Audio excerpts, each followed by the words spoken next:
And there it is out on the horizon to the left, one of the most distinctive shapes in British aviation. And a shape shortly at the end of this display season to be gone from the skies forever, because there will never be another flying example of this aeroplane.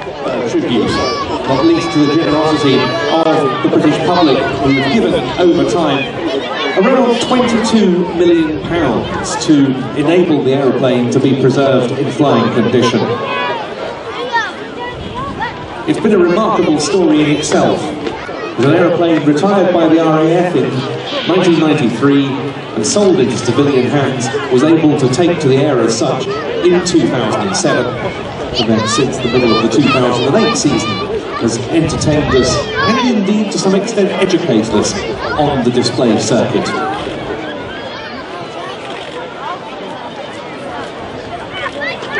A large aeroplane, of course, but one of extraordinary grace and extraordinary manoeuvrability. We won't see it today, of course, but one of the early Vulcans was rolled by one of its test pilots at the Farnborough Air Show. Of 136 examples built, this is the sole flying example. And here it is, running in from our left, the Avro Vulcan B2.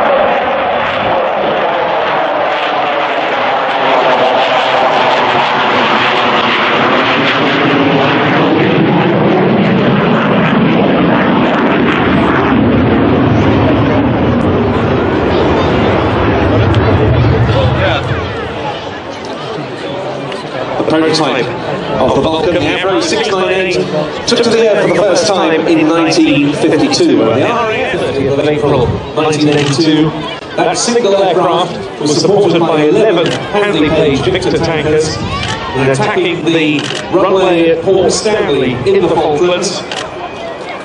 One bomb hit the centre line, the other the edge of the runway, which made it unusable by Argentine fast jets.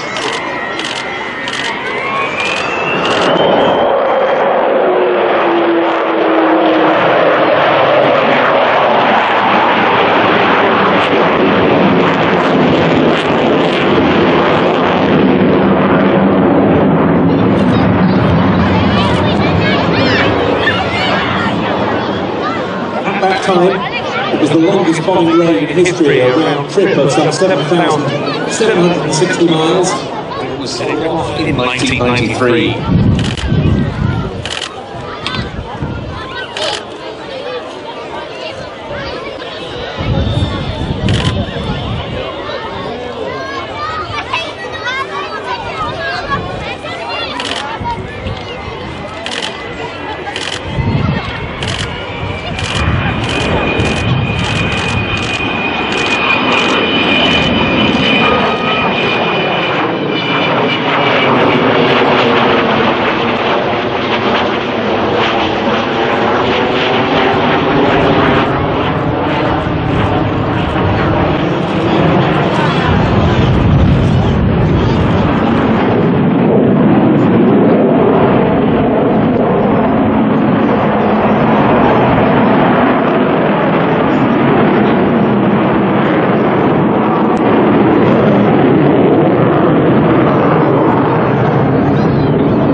Rolls-Royce Bristol Olympus 202 turbojets,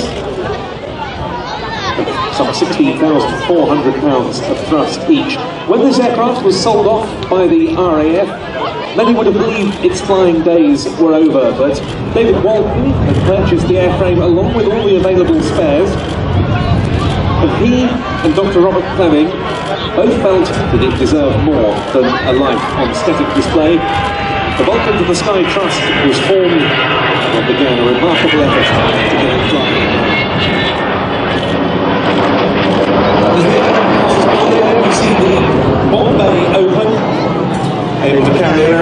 several £1,000 worth of weapons.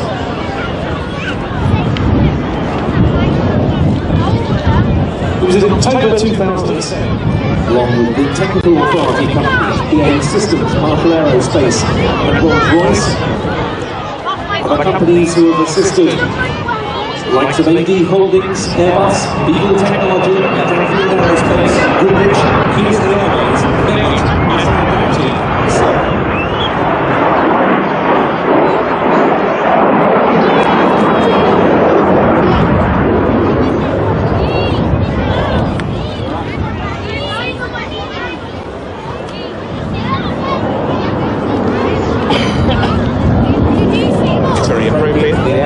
based at what's now known as Rhyl Airport, Doncaster, Sheffield, because as RAF Italy, that was for many years one of the RAF's Vulcan bases.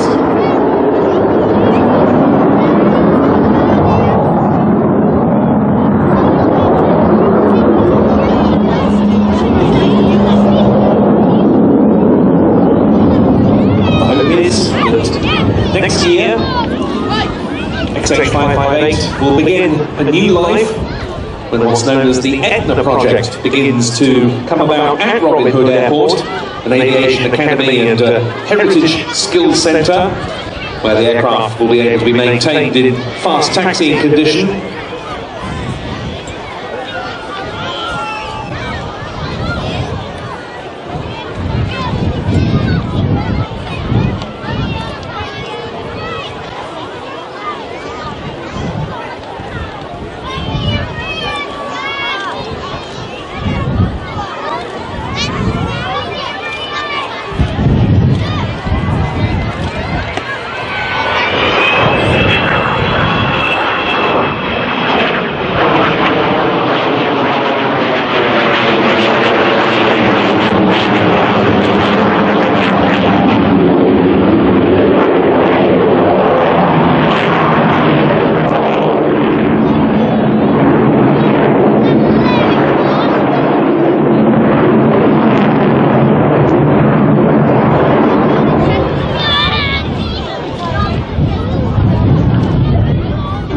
In the Falklands, in control.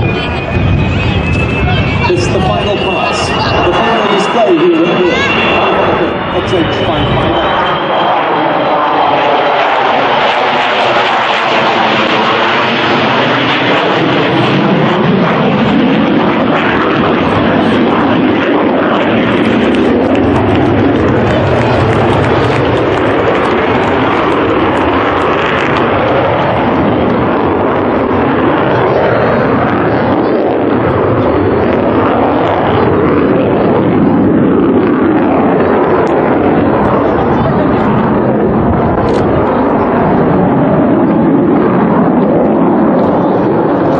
Two co-captains on board for that display, Kev Rumans and Bill Ramsey, along with the Air Electronics officer, Phil Davies.